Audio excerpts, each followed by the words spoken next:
Hello everyone, and welcome to my channel. This channel is for educational purposes, and we check into great theories, concepts, and discoveries that are a little bit off the beaten path, things that the powers that be would prefer that you didn't look into, and things that uh, I think if you did look into them, they would help you in terms of improving your spiritual, mental, and physical health.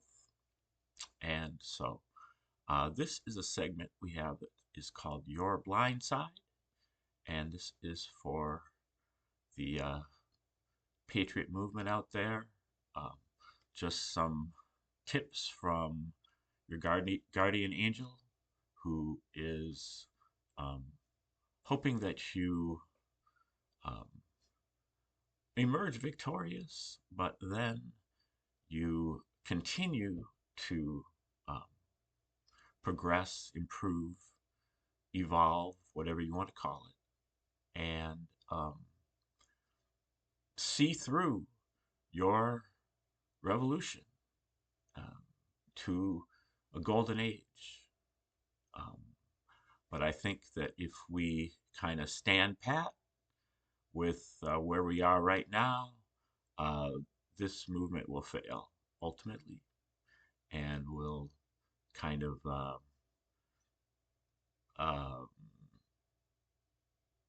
what was the word? Decline uh, back into what the very thing that it was revolting against in the first place. Because power does corrupt.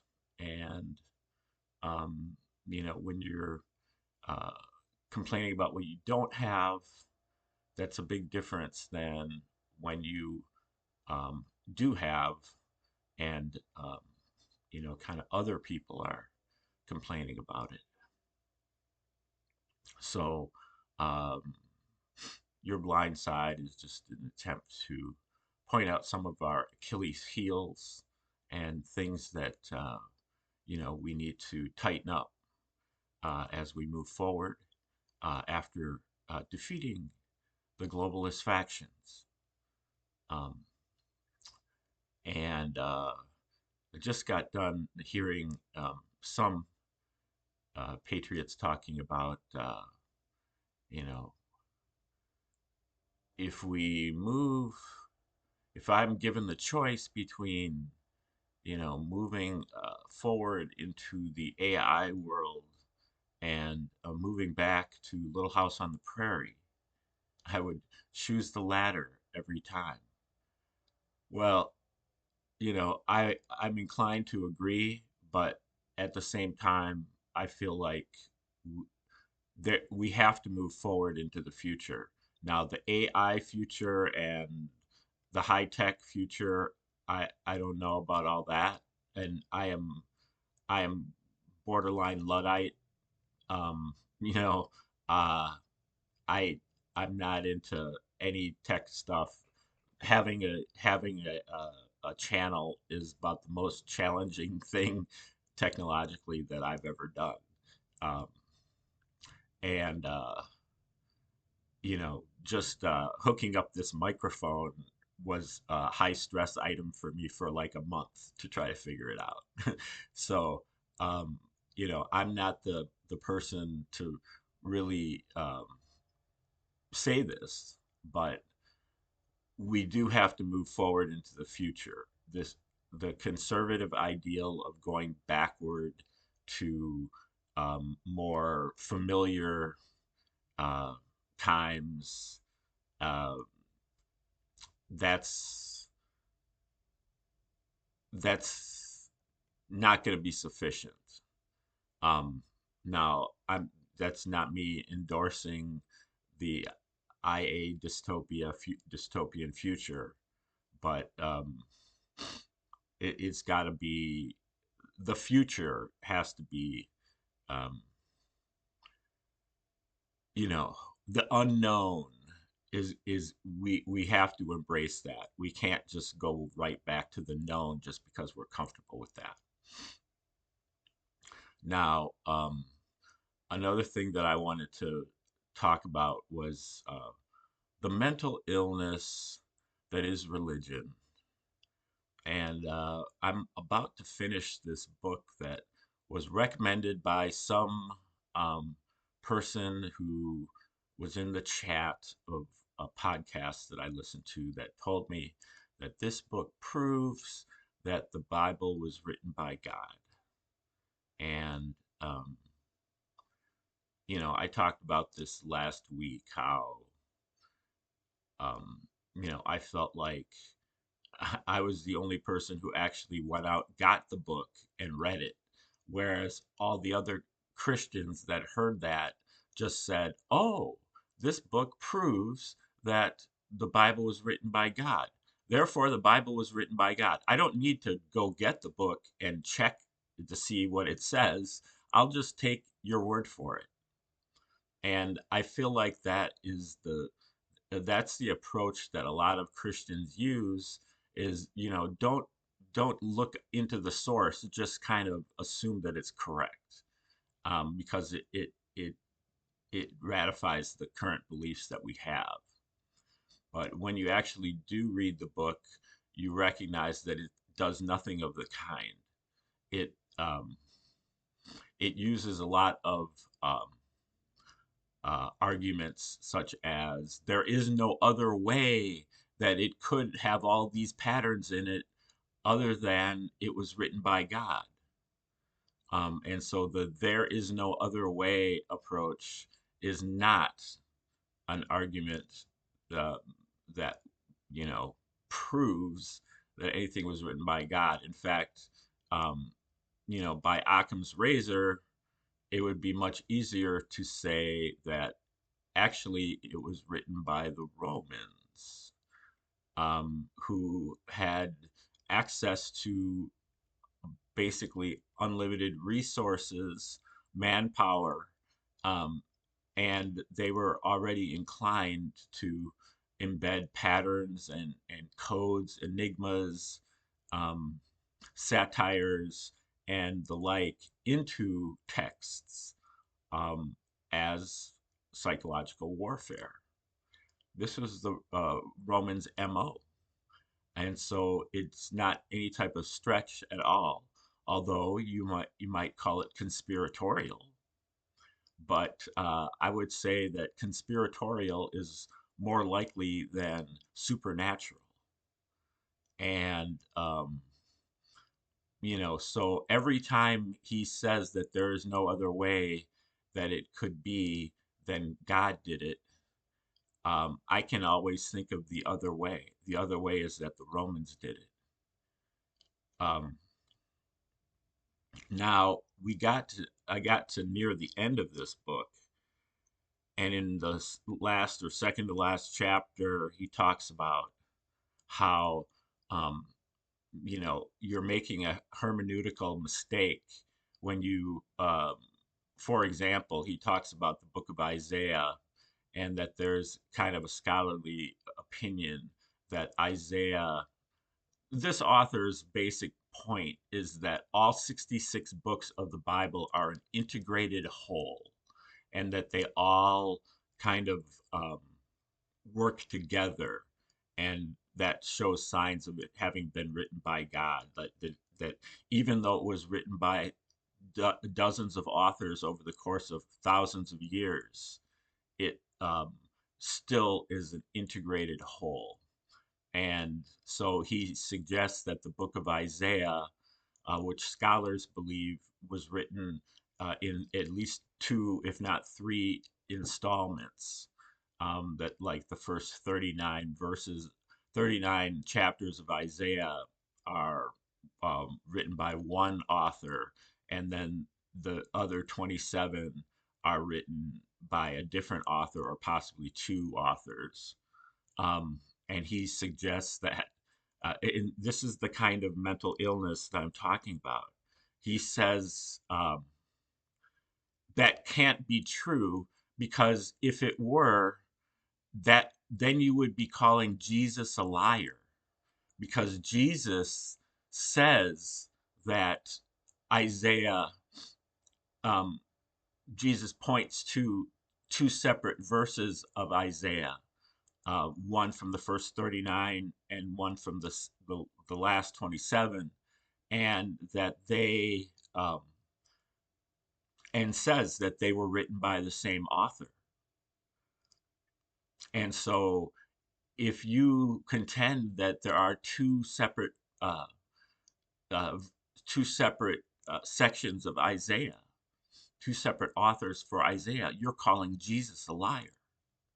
And so that's proof that um, that Isaiah is has one author, and that is, I don't even know what even to say about that. It's so far off base. And this guy is supposed to be some kind of intelligence person for the government at some point. I think the whole thing is an op because he uses a lot of sleight of hand like that. Um, the book is pretty good in general.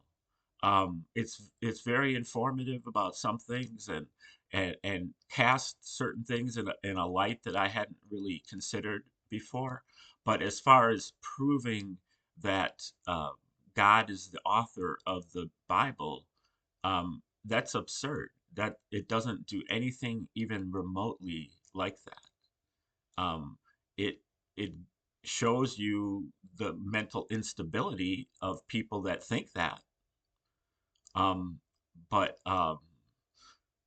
you know, you can't use this kind of circular reasoning that, oh, well, if you think that that's true, then that you're making a liar of Jesus. He uses the exact same argument a few pages later when he's talking about a different hermeneutical fallacy, according to him, um, because uh, in that case, you're making a liar of God. If you, you know, I can't quite remember what the specific um, section is. Let's see here. Uh, I think it's in. No, no, no. Okay. Yeah. What he calls amillennialism, which is the general idea that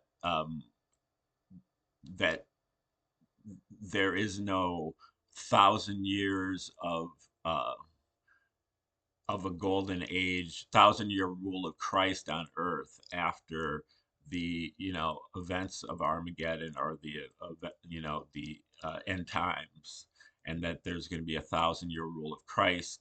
But this amillennialism is saying that that's not going to happen, and he says that amillennialism is dangerous because um, it leads to things like anti-Semitism, which, he's a huge Zionist, this author as well.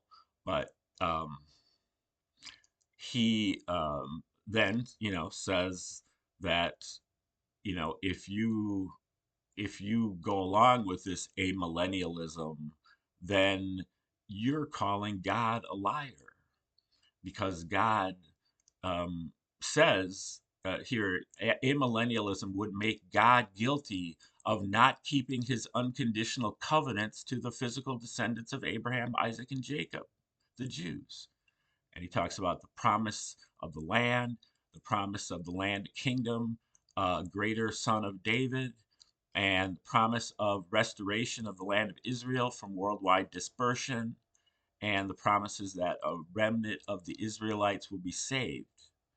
Um, so again, this circular reasoning where you're using the Bible to justify the Bible, um, it doesn't work. It's not. That's not how thinking works. So anyway, these are just things that I think that are in the blind side of a lot of the people in this movement, that you're so emotionally connected to this thing that you're willing to do kind of somersaults, backflips, and contortions to support your theory, but it doesn't wash out. it's not uh, it's not consistent with logic and thinking. You're twisting logic. Um, who cares what it says in a different part of the Bible about what God promised or did not promise? I mean, I'm not even going to get into the fact that the Romans wrote all of it. You know, I'm just talking about the internal consistency of it. You can't use, um, you know, uh, uh, I mean, when Jesus and God are in question, then you can't cite them as being, um, you know, uh, all uh, telling the truth, or else the other half of the story is going to be a lie. I didn't explain that very well, but hopefully you understood the context.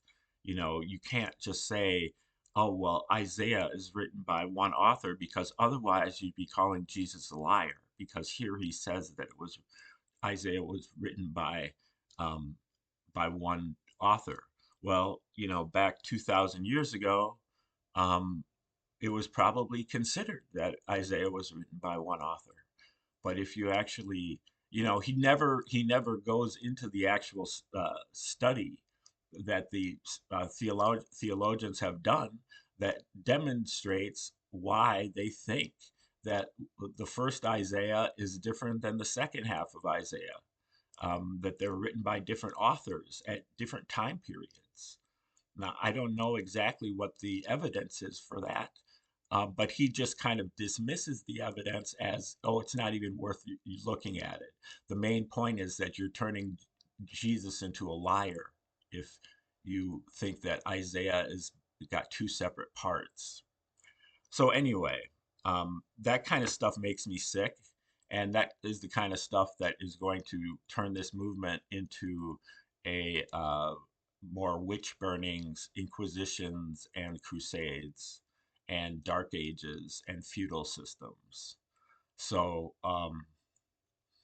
uh, you know, participate in all that at your peril, and all of our perils as well.